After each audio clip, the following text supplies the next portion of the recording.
Mga nagbabalak pumunta sa Baguio City, asahan nyo na raw ang mas mabigat na daloy ng trapiko sa lungsod ngayong Semana Santa.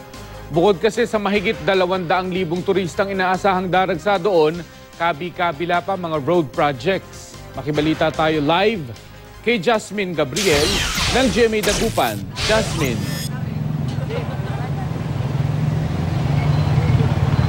Mark, nakahanda na nga mga otoridad dito nga sa Pro 1, lalo pat dalawa sa mga minor basilica ay matatagpuan dito nga sa Pangasinan at maging sa may lalawigan ng La Union. Actually, dito nga sa may Manawag, Pangasinan ay nakastandby na ang buong hanay ng Manawag PNP para masiguro yung seguridad ng ating mga deboto na magtutungo dito nga sa minor basilica sa Our Lady of Manawag. At bukod sa mga simbahan, tiyak din na dadagsain ng mga turisto ng libu-libong turista ang iba't ibang mga tourist destinations dito nga sa Region 1 at maging sa may Cordillera Administrative Region, kabilang na dyan ang City of Pines o ang Baguio City. Nasa 250,000 na turista ang inaasahang dadagsa sa City of Pines sa Semana Santa ayon sa Tourism Office. Marami naman daw transient house na pwedeng tuluyan sakaling wala ng hotels at inns na mapupuntahan ng mga turista. Nasuri naman daw mga ito ng City Tourism Office. Kung talagang wala nang matutuluyan, hindi naman ipagbabawal ang pagtayo ng tent sa mga piling parke at lugar. Mga areas where they can put up their tents, like here in Burnham, of course, the city government will identify that place na dapat ay may mga facility to address health and sanitation. At meron din doon sa Janhay yung camp tenting area ng ating mga boys. Maaga na rin nag-abiso ang mga otoridad sa Baguio City na asahan na ng mga paket na motorista ang mabigat na daloy ng trapiko sa lungsod. Ngayon pa lang kasi, mabagal na ang andar ng mga sasakyan sa ilang pangunahing kalsada sa Central Business District sa lungsod.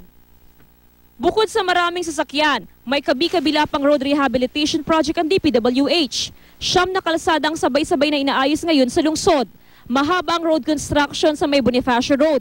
Aminado ang DPWH Baguio City na atrasado ang pagsagawa ng kanilang proyekto matapos bigyang daan ang mga malalaking aktibidad sa syudad noong nakaraang buwan. These projects were bid out as November and December. This project should have started late January and early February. Sususpindihin naman daw ng DPWH ang mga road repairs sa Holy Week. Sa Dagupan City naman, nag-inspeksyon na ang Philippine Coast Guard sa Magsaysay Port. Bahagi ito ng Oplan Semana Santa. Naka-height and alert ng Philippine Coast Guard simula ngayong araw. Pangunahing tututukan ng PCG ang overloading sa mga bumabiyahing bangka at barko. Para maiwasan po natin yung mga trahedya po.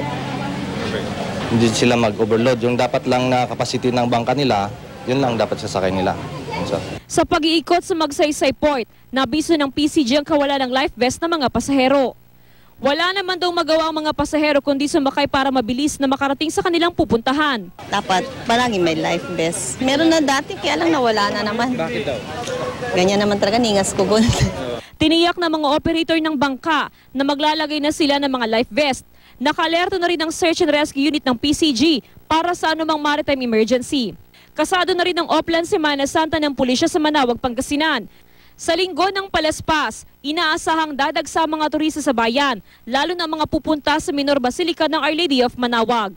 Istriktong ipagbabawal ang pagpasok ng mga pribadong sasakyan sa harapan ng minor basilica. Maliban sa 48 na kabilang sa hanay ng Manawag Police, magkakaroon ng augmentation mula sa Pangasinan Police Provincial Office para matiyak ang seguridad at kaayusan sa Semana Santa.